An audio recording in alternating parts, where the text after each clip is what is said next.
नमस्कार, city post live में आपका स्वागत है। मैं हूं श्रीकांत प्रत्युष और मेरे साथ हैं आईपी गुप्ता जी, जो किसी परिचय के मोहताज नहीं हैं। राजनीति में तो पहचान बनाने में, मुकाम हासिल करने में बहुत लंबा समय लगता है, लेकिन इन्होंने बहुत कम समय में अपनी पार्टी की पहचान बना ली है और खुद बिहार की राजनीति में अहम भूमिका निभाने के लिए तैयार बैठे हैं। तो आपकी इंडियन इनकलाब पार्टी है ना जी। तो कितना दिन हुआ बनाए हुए, बड़ा चर्चा में है कि मुकेश सहनी की जगह अब आप लेंगे महागठबंधन में। ये चर्चा तो आप जैसे लोगों की वजह से मैं सारे मीडिया कर्मियों को, मीडिया बंधुओं को, पत्रकार बंधुओं को धन्यवाद देना चाहता हूँ कि आपने उसे इस इंडियन इनकलाब पार्टी को उस मुकाम तक ले गए। लेकिन इसके पीछे की दिन रात का एक अनटायर्ड, एग्जॉस्टेड जर्नी है जो 6 अक्टूबर 2024 को चालू होता है 13 गांधी मैदान में आके, और आज भी चालू है। इनफैक्ट गांधी मैदान पहुंचने से पहले 12 बड़ी बड़ी रैलियां किया हूं मैं, जिसमें 70,000, 25,000, 40,000, 45,000 की भीड़ थी। तो आज की संघर्ष की कहानी नहीं है। ये 2016 में अखिल भारतीय पान महासंघ की स्थापना की, वहाँ से चला हूँ। तो आप पान महासंघ की स्थापना की थी, उस पान महासंघ के नेता के रूप में आपकी पहचान भी बनी थी, लेकिन एक राजनीतिक दल बना के गांधी मैदान में रैली करने का आइडिया कहाँ से आया इतना बड़ा? देखिए, जब मैंने शुरुआत की 6 अक्टूबर को, तो मेरा जो पहला भाषण का क्लिप उठाइए बेतिहरवा, तो मैंने कहा था कि जेपी आंदोलन को छोटा करूँगा। मैंने कहा था कि गांधी मैदान को छोटा करूँगा, इस धरती का आंदोलन को आसमान ले जाऊंगा, हेलीकॉप्टर उड़ाऊंगा।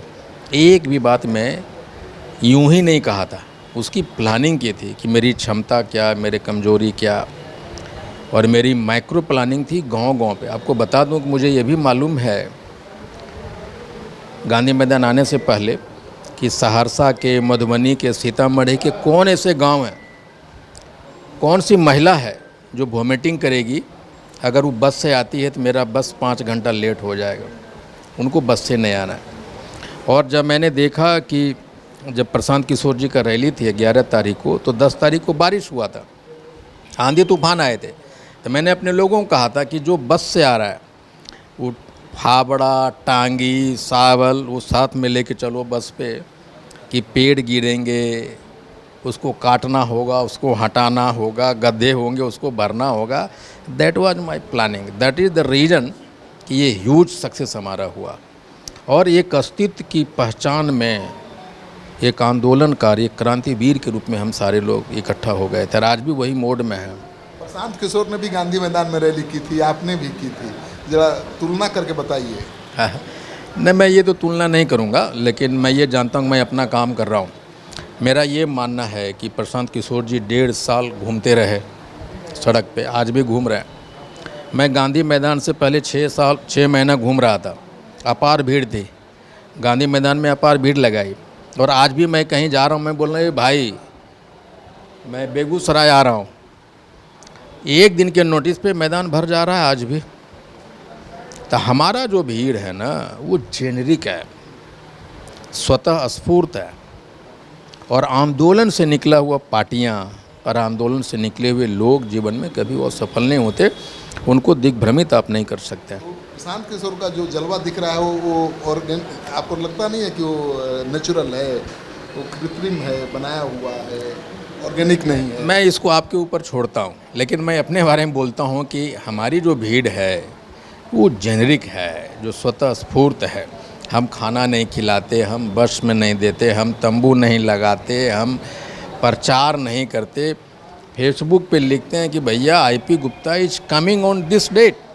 क्या है आईपी गुप्ता में ऐसा क्या है कि लोग जुट जाते हैं? भाई गांधी मैदान में भी ज़्यादा भीड़ जुटा दी, जहाँ जाते हैं मजमा लग जाता है क्या? वो जरा मंत्र बताइए। आईपी गुप्ता इज समवन जो अपने लोगों के अंदर में एक सोच को डेवलप करने में सफल हुआ।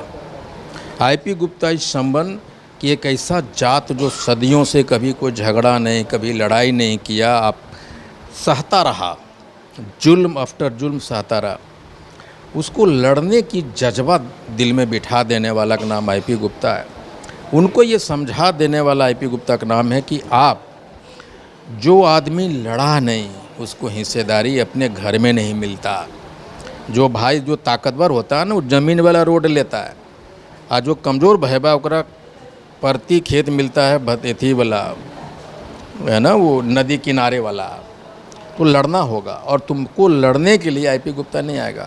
अगर मैं बस दे दिया तो तुम थोड़े लड़े, आईपी गुप्ता लड़ रहा है।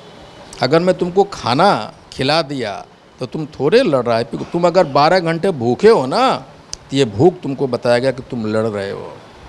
खाना खिला के, भाड़ा दे के, बस ला के, ये भीड़ कभी भी परिवर्तनकारी नहीं होता। इसीलिए ना असर दिख रहा है। आईपी गुप्ता एक झटके में आईपी गुप्ता हो गए। हाँ, इनकलाब पार्टी एक दिन में चर्चा में आ गई। तो अब अलायंस किससे होगा, गठजोड़ किससे होगा?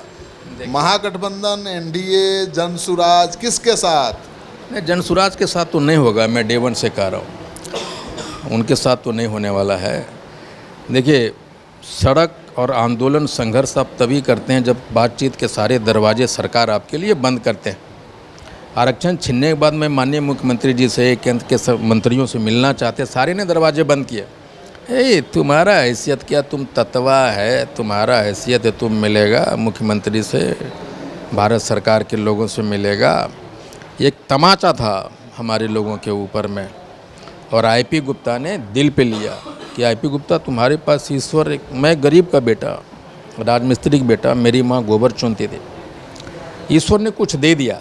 तो मैं बोला अपने आप से कि तुम्हारे पास सब कुछ है, घर है, बंगला है, गाड़ी है, हवाई जहाज है, हेलीकॉप्टर पे उड़ते हो, लेकिन हैसियत बताओ आईपी गुप्ता तुम, कि तुम्हारा हैसियत क्या है। जब हमारा हैसियत नहीं है, मैं सक्षम हूँ, रिसोर्स वाला आदमी हूँ, तो जो हमारे जाति के लोग रिक्शा चला रहा है उसका क्या हैसियत होगा।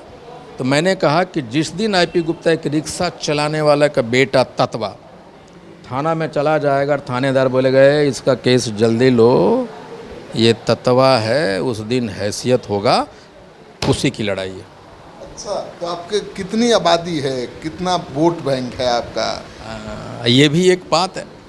अभी हाल ही में कांग्रेस का एक नेता है, हम बोला कि सुल्तानगंज में गुप्ता जी हम लड़ना चाहेंगे, लड़ो, हमारा 25,000 है।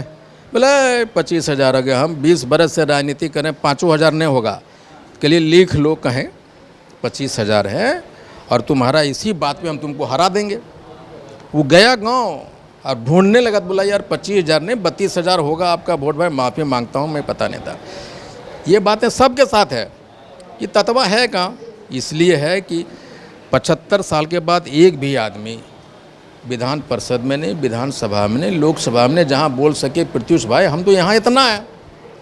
आप ज़रा सोचिए कि जब मैं भूमिहारों की ज़िला है बेगूसराय, उसमें चमड़िया मैदान बलिया में 45,000 भीड़ लगा दी, 15 किलोमीटर खाली हमारा ही लोग भरे थे हाईवे पे। तो अगर हम 45,000 का भीड़ लगाए, इसका मतलब बेगूसराय में हम 4.5 लाख लोग हैं, तब तो 45,000 आए। और वही भीड़ जब गांधी मैदान आई तो 5% हो गई, 10,000 लोग आए होंगे वहाँ से, 15,000। इट मीन्स जो गांधी मैदान का जो भीड़ आया, टोटल पॉपुलेशन का, तांती ततवा का मैक्सिमम 5%, मिनिमम 203। और जब चैट जीपीटी निकालिए पान रैली का, तो अभी तक गांधी मैदान में जितनी भी रैलियाँ हैं वो सबसे बड़ा रैली कहता है, 6 लाख से ऊपर दिखा रहा है। और आप, मैं सरकारी डाटा पूछा सरकार के लोगों से, बताओ भाई आपको कितना है, सीएमओ की बात कर रहा हूँ, बोला भाई हमारा डाटा तो 3.5 लाख से 4 लाख के बीच में है, जो गलत है मैं जानता हूँ जाता। मान लीजिए 5 लाख आया इन बिटवीन, इसका मतलब है कि टोटल पॉपुलेशन का मैक्सिमम अगर 5%, 5 लाख आया तो हम 1 करोड़ हैं कि नहीं है। कितनी विधानसभा क्षेत्रों में आप जिता सकते हैं, हरा सकते हैं, खुद जीत सकते हैं? देखिए 158 सीट है पूरे बिहार में, जहाँ 10,000 से लेके 80,000 तक हम हैं। तब तो आप जिसके साथ जाएंगे उसी की जीत होगी। तो मैं कह रहा हूँ मेरे बिना आप सीएम नहीं बना पाएंगे, चाहे जोर है, मैं खूंटा ठोंक के बोल रहा हूँ डे वन से। इसीलिए तेजस्वी यादव, मुकेश सहनी को बाहर का रास्ता और आपको अंदर। नहीं, ये तो मैं नहीं कहूँगा कि किसको बाहर का रास्ता, किसको अंदर के रास्ता। चर्चा है कि अब आईपी गुप्ता जी मुकेश सहनी की जगह आएंगे महागठबंधन। नहीं, मेरा ये कहना है कि हम क्या हैं ये हमको पता है, और ये सारे लोगों को बताने में सफल हो गए कि तांती ततवा के वोट के बिना आप सीएम नहीं बना पाएंगे चाहे जित का हो। उसके पीछे लॉजिक है। आप हारते जीत का अंतर है ना, 150, 350, 400, 1500, लेट से 5000 ऑन एन एवरेज 240 पे। तो हम 158 सीट में भैया 50 सीट पर भी खेला कर दिए हम, तो फिर आप नहीं बन पाएंगे सीएम। कितने सीट मांगेंगे तेजस्वी से अगर वो आपको ऑफर देते हैं? अब मैं इस पे डिफ़र करता हूँ, इस कॉन्सेप्ट पे। कोई कह रहा है कि हमको 60 सीट देगा, एनडीए और इंडिया दोनों में कह रहा है। सम्मान की बात है, इतना सीट मिलने चाहिए।